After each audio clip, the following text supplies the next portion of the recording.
Hi, welcome to my latest video. I thought I'd do a very quick video showing what has been collected in my oil catch can here. About a year ago I fitted this alternative intake duct here, so we got rid of the black plastic duct with the sort of pans, pipes, resonant chambers on it and replaced it with this nice big blue silicone elbows and aluminium hose joiners. That all went on very well. One of the things that I had to do as part of that project was reroute this here, which was the breather hose from the engine. So it's all of the gas that's got past the piston rings into the bottom of the engine, the crankcase blow-by gases as they call them, which come up through various breather channels.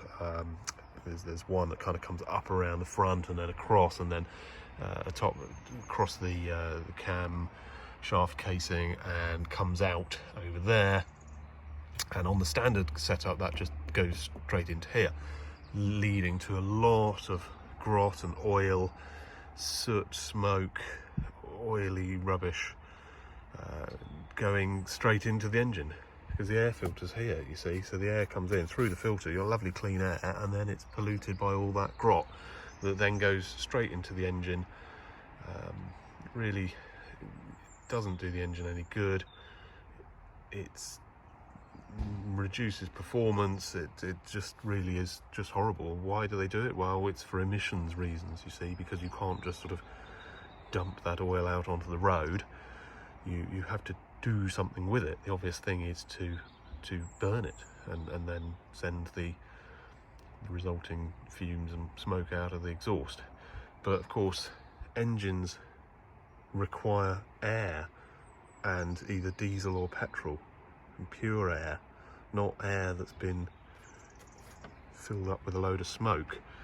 So what I decided to do was not put the breather back into here. I could have bought one of these pipes here with an elbow, with a sort of a spur stub sticking out, and fed that back in, and that's actually how I configure it for the MOT, just so that there's no issue with any emissions and things like that.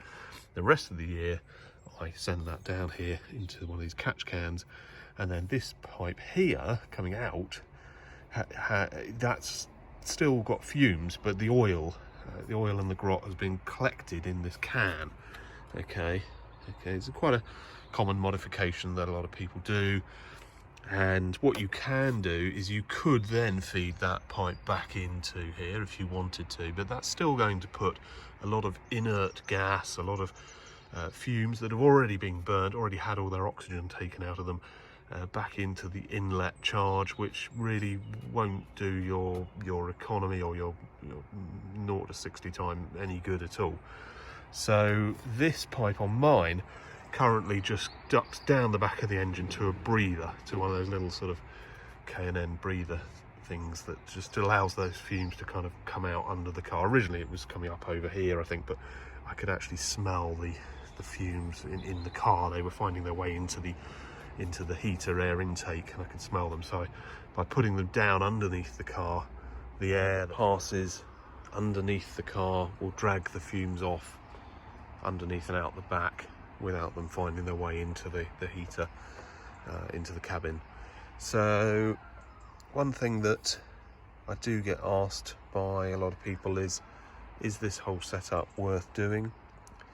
Does this duct make much difference? Well, I would say yes. It doesn't turn the car into a fire-breathing dragster, but it definitely makes the engine run a bit smoother. So it's breathing nice pure air, no sort of smoke and grot going into the combustion chambers. Does this can here work? Does it actually catch anything? What is in the can? Well, I last emptied this can out about 3,000 miles ago. I've done a couple of long journeys since then. So let's have a quick look. It's got a little dipstick on it. I'll have a little look and see. Oh God, what a mess. Oh, that is got quite a lot of oil in it. Okay, so it's only a few thousand miles, and that dipstick. Let's just carefully put that back back in, see if we can get an accurate reading. Oh, it looks like it's about half full of oil. Well, the only way to be really sure is to unscrew the can. Let's just put that over there. Let's just try and unscrew this.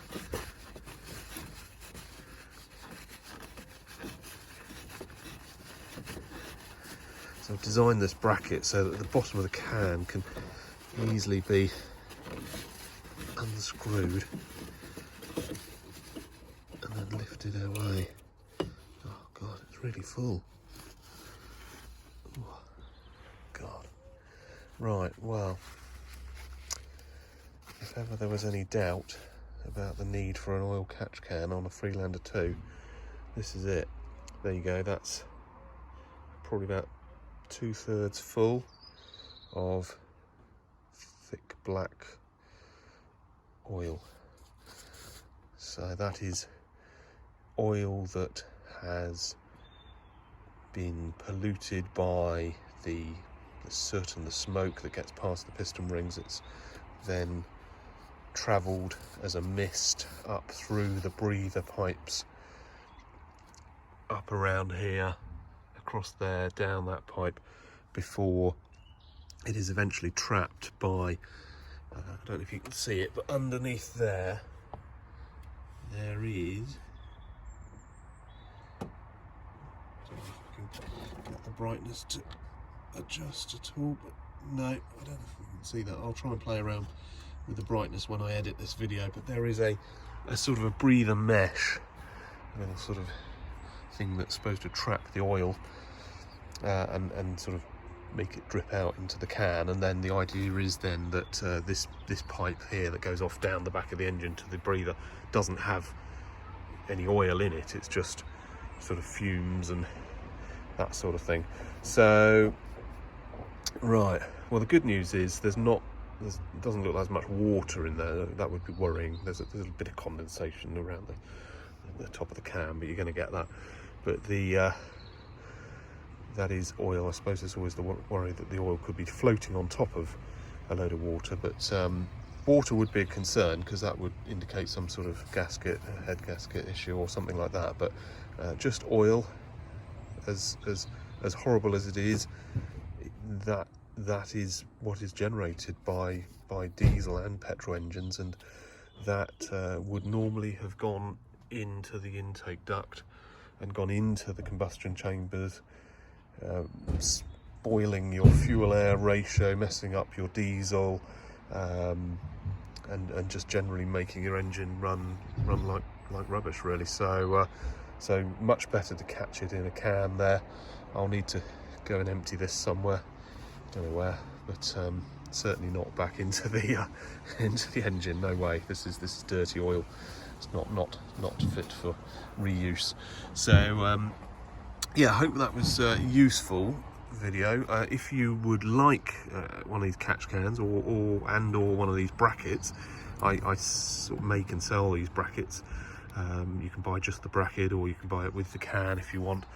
Yeah, visit my website fl2lift.com, and I've got sort of brackets there. I do bracket for manual gearbox like my car, or an automatic gearbox which actually has an oil cooler down here, so it's a slightly different shape, but same idea. The automatics suffer with this oil pollution issue just as much as manuals, so well worth doing that modification. Definitely makes my car run a lot smoother.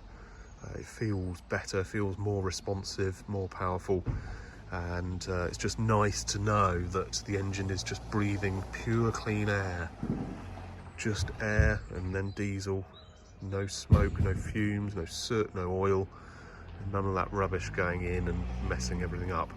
So yeah, I've been driving now with this setup now for nearly 10,000 miles, and it's working very well. So a very successful project. Okay, hope that video was useful, and I'll see you in the next video. Don't forget to subscribe. Thank you for watching. Bye.